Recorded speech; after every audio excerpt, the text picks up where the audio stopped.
Welcome to the Slop Farm. Enjoy the video. In this video, I will explain how to make beef pickle. First, choose high-quality beef, ideally from the leg or shoulder, and cut it into small, uniform pieces.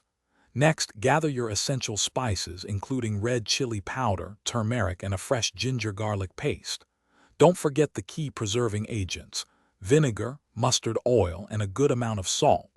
These ingredients are crucial for achieving that authentic, long-lasting flavor. Now let's get cooking. Begin by marinating your beef pieces with a pinch of turmeric and some salt for about 30 minutes. Then, transfer the marinated beef to a pressure cooker and cook it until it's perfectly tender, which usually takes around 15 minutes.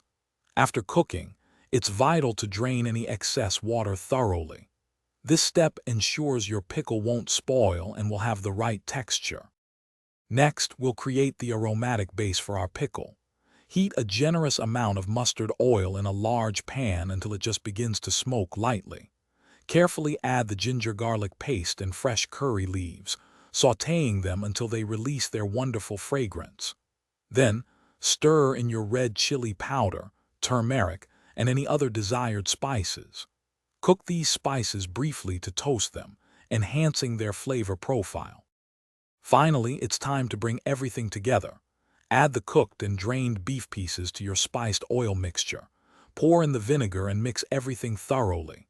Let the pickle simmer gently for about 10 minutes, or until you see the oil start to separate from the mixture. Once cooled completely, transfer your delicious beef pickle into clean, airtight, and sterilized jars for long-term storage. Enjoy! Thanks for watching. Consider subscribing if we helped you today.